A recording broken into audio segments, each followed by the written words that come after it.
Olá!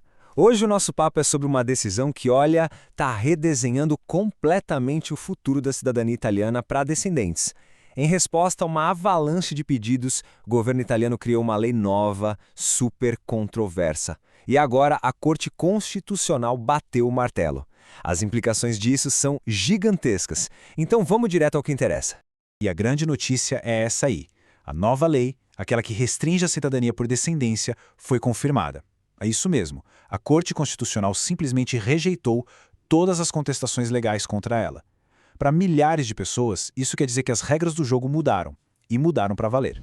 O dia D foi 12 de março de 2026. Foi nessa data que a mais alta corte da Itália pegou para analisar as dúvidas levantadas pelo Tribunal de Turim. O pessoal de Turim não estava muito convencido se essa nova lei era constitucional, sabe? Mas a corte foi lá e rejeitou tudo, colocando um ponto final na incerteza jurídica que pairava sobre esse decreto.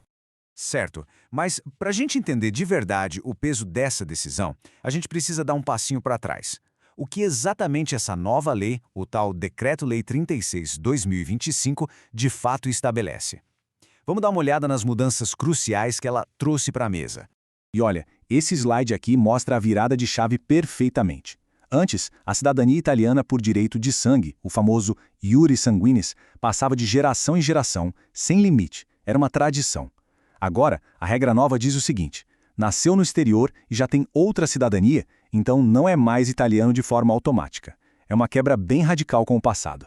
Mas calma. A lei não fechou a porta para todo mundo. Existem 3 exceções bem importantes. A primeira é para quem correu e conseguiu protocolar o pedido antes da data limite, lá em 27 de março de 2025. A segunda vale se um dos pais ou avós tinha só a cidadania italiana, mas nenhuma outra. E a terceira é se um dos pais morou na Itália por pelo menos 2 anos seguidos antes do filho nascer. Fora desses cenários, a coisa complicou. Agora a gente entra no olho do furacão por que essa lei foi parar na Corte Constitucional. Bom, o Tribunal de Turim não aceitou a mudança de braços cruzados. Ele levantou uma série de argumentos dizendo que a lei feria princípios básicos da Constituição italiana e até de tratados internacionais. O primeiro grande argumento foi sobre igualdade. O Tribunal de Turim basicamente perguntou: escuta, essa data limite não cria, do nada, 2 classes de descendentes de italianos? Porque alguém que pediu no dia 27 de março tem o direito e quem pediu um dia depois, no dia 28, já não tem mais. A tese era de uma violação direta do artigo 3 da Constituição, que é o princípio da igualdade. O segundo ponto era ainda mais forte. A argumentação era que, ao dizer que alguém nunca adquiriu a cidadania, a lei estava, na prática, fazendo uma espécie de revogação implícita. Ou seja, estava cancelando um direito que a pessoa já tinha desde o nascimento. Isso toca num ponto super sensível, que é a retroatividade da lei, se ela pode ou não anular direitos que já foram conquistados no passado. E o debate foi além das fronteiras da Itália, chegando no nível europeu. Como a cidadania italiana dá acesso direto à cidadania da União Europeia, o argumento era que, ao limitar uma, a Itália estava, por tabela, violando os tratados da UE. Afinal de contas, ser cidadão europeu é um status fundamental. Por fim, a discussão foi elevada ao nível dos direitos humanos universais. Os argumentos citaram a Declaração Universal dos Direitos Humanos, que diz que ninguém pode ser privado da sua nacionalidade de forma arbitrária, e também a Convenção Europeia dos Direitos Humanos, que fala sobre o direito de entrar no próprio país. Então, com todos esses argumentos de peso na mesa, qual foi a resposta da Corte Constitucional? Vamos agora para o veredito e ver ponto por ponto como cada um desses desafios foi recebido pelos juízes. E essa tabela aqui é o resumo da ópera, bem direto.